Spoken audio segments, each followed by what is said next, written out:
In this video here, I'm gonna be doing shoulders and biceps. I ain't gonna make this intro too long. I'm gonna just get straight into it. We still got work to do. We ain't done.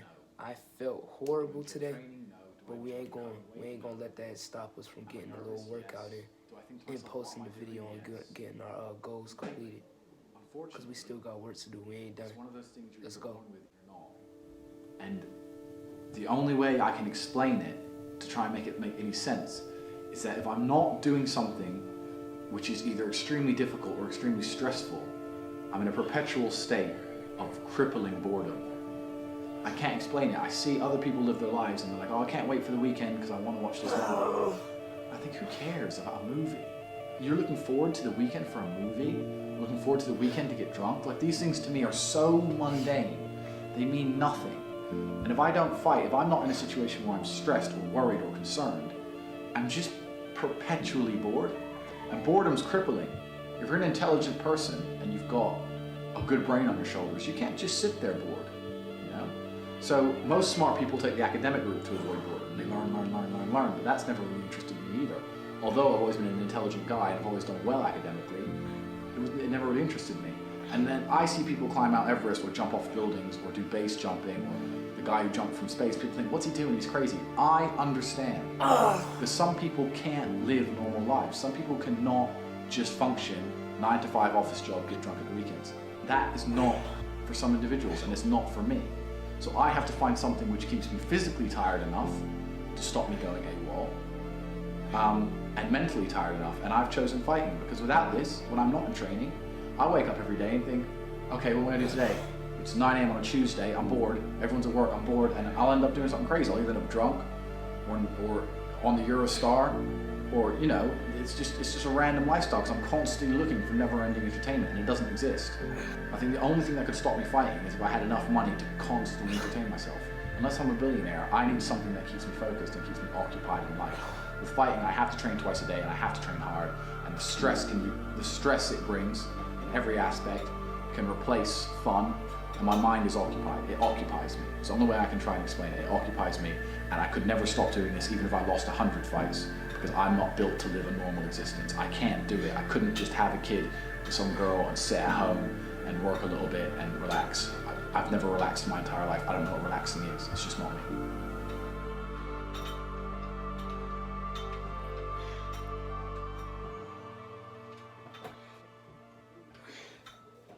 I was a 4-time kickboxing world champion. For 12 years, I trained 5 hours a day, 6 days a week. And I was motivated to train probably about 25% of the time.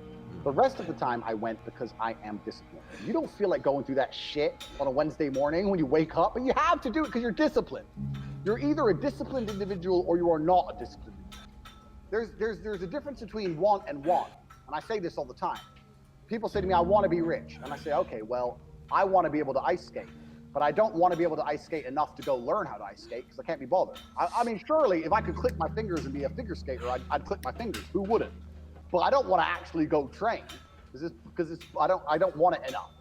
And this is the exact point with money. Everyone wants money put on their lap. If you truly wanted money, you wouldn't be able to sleep until you fucking had it. And this is the point.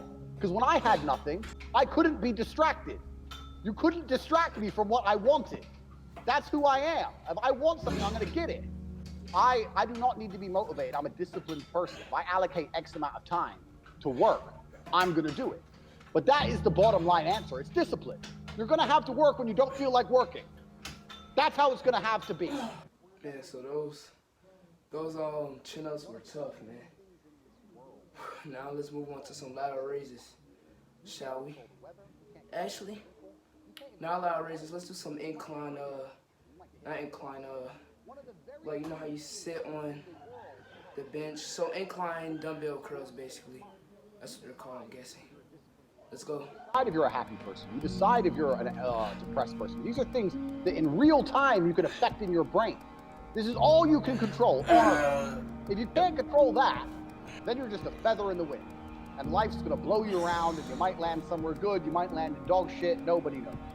Your state of mind is what you should be able to control. If you can't wake up and say, today I'm making some money, and actually try your very, very best, and actually stay dedicated to that task. If you can't do that, you're fucked. Every man understands you shouldn't be complaining about things you cannot change. You have to play the cards you're dealt. To be born a certain height and then to sit there and go, what do I do? I'll tell you what you do. You become the best version of yourself. No, that we're time. Now that we're done with that, now it's time for some more lateral raises. Actually, it's time for some lateral raises because we ain't do lateral raises yet. Let's go. So it's the same argument. If you're 5'2", you need to become rich, strong, and funny, and charismatic, and interesting, and witty. If you're 6'4", you need to become rich, strong, well-connected. It's the same game. So to sit there and complain about it is asinine. All of you have a handful of instances. I don't think you understand that. You could have been in a car crash at 4 years old and lost your legs. Do you have any understanding of how lucky you have been? This is pure luck. There's only luck has kept you fully able-bodied, sitting there, capable of learning and listening and becoming something. You don't really need to be that tall if you're important and rich, and when you walk in the room, you think when fucking Mayweather walks in the room, people give a shit? Fix that frame in your mind. You are viewing yourself as a short man. Stop it. Walk the fuck up and be the man. You talk a lot about purpose, why we are created as humans and why we're here. Like, what is the purpose of life? Why have we been given life? I think we're here to struggle and to learn. I don't think we're here to be happy. That's why when we keep going back to the happy argument, I've always found that kind of frustrating and annoying. When someone goes, oh, but I want to be happy. Why? Why? Why do you want to sit there and laugh? Like you were happy your entire childhood. That's your happy days. You're allowed to be happy as a kid. It's all over now, right? You're a man. You have responsibilities. I think we're here to do important things, and important things are going to be difficult, and they're going to be hard, and you're going to get frustrated. But that's what gives you purpose. I think we're here to struggle. I think we're here to endure pain. I think we're here to just see how hard we are to kill. I think that going through terrible things and living through them and coming out the other side is one of the most fantastic things about being human. I think that it's almost like once you understand what life is really about, there's no emotion which isn't enjoyable. The only emotional state which can be seen as detrimental is feeling nothing at all. But if you're sitting at home and you're feeling truly heartbroken, at least you're feeling something, right? And I think that's the whole part of being human.